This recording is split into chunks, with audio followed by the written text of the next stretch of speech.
PDP chief Mehbooba Mufti हमारे साथ बात करने के लिए मौजूद हैं। मैम, पहलगाम में जिस तरीके का आतंकी हमला हुआ, 26 टूरिस्ट जो थे उनको टारगेट किलिंग की गई, नाम पूछ कर कहता गई, सबसे पहले हम इस पे आपका पहला रिएक्शन जानना चाहेंगे। नहीं, जो पहलगाम में हुआ ये तो इसके लिए हमारे पास अल्फाज नहीं है।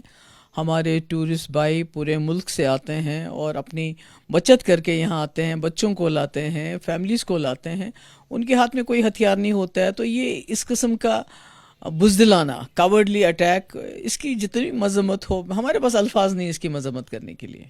फिर इसकी जिम्मेदारी आपको लगता है किसके ऊपर आनी चाहिए? मेरे ख्याल में जो भी दहशतगर्द हैं वो कौन थे, किस ऑर्गेनाइजेशन के थे, वो तो होम मिनिस्टर इन्वेस्टिगेशन के बाद बताएंगे ना। तो मैं तो नहीं हूँ एजेंसी में, तो it's for the home minister की एजेंसीज इन्वेस्टिगेट करेंगी कौन सा ग्रुप था टेररिस्ट का जो इसमें इन्वॉल्व था। दैट्स फॉर देम टू से।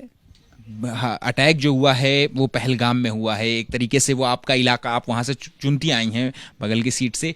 एक क्या हम कह सकते हैं कि आपके आंगन में इस तरीके का अटैक देखने को मिला, सरकार को क्या सलाह देंगे, क्योंकि आप इतनी लंबे समय से राजनीति में? ये तो अटैक पहलगाम की बात नहीं है, मेरी बात नहीं, ये पूरे जम्मू कश्मीर के हमारे कश्मीरियों के ऊपर अटैक हुआ है। ये कोई मामूली बात नहीं है। और आपने खुद देखा हमारे कश्मीरी लोग वहाँ किस तरह जो ज़ख्मियों को अपने कंधों पे लेके अस्पताल लेके जा रहे थे, उनको ब्लड दे रहे थे। अभी रामबन में कुछ दिन पहले वहाँ भी लैंडस्लाइड आ गया, वहाँ भी लोकल लोग कैसे पैसेंजर्स की देखभाल कर रहे हैं। तो कश्मीरी है, कश्मीरियत हमारी है, उसी कश्मीरियत को दागदार ये लोग करना चाहते हैं और हम वो दागदार करने की कतई इनको इजाज़त हैं। ये लोग, ये जो भी टेररिस्ट हैं जिन्होंने ये कल का हादसा किया, मैंने कहा ना, बार बार आपसे कहा है, तो मुझे मालूम नहीं है, इन्फॉर्मेशन नहीं है। वो तो अब जो हमारी एजेंसीज है वो पता लगाएंगी कि इनके पीछे कौन थे। विपक्षी पार्टियां, चाहे हम कांग्रेस की बात कर लें या और दूसरे की भी बात करें, राहुल गांधी ने भी कल जिस तरह से कहा कि सरकार की तरफ से कश्मीर में जो शांति के खोखले वादे किए जा रहे हैं वो साफ दर्शाता है कि वो सभी ऐसा कुछ है नहीं। देखिए, इस वक्त पूरा मुल्क सोगवार है, जम्मू कश्मीर सोगवार है। इतने लोग, 28 लोगों की जानें गई हैं, मैं तो कहूँगी शहीद हुए हैं वो लोग।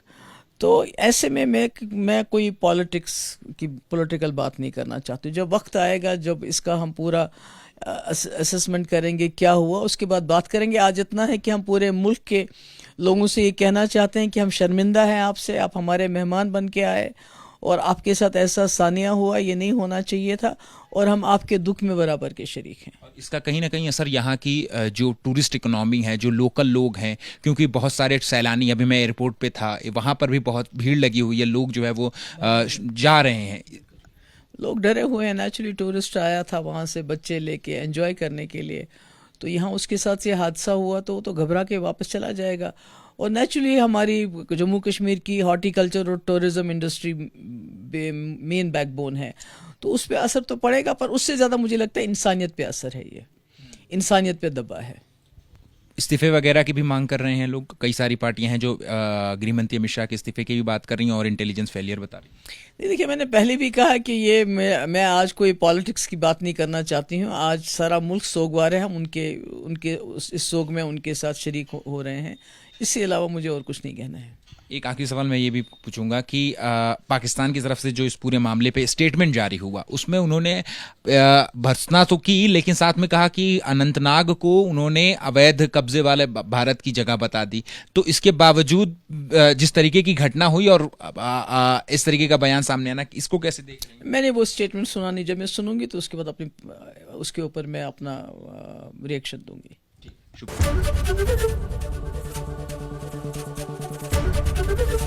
एबीपी गंगा, खबर आपकी, जुबान आपकी।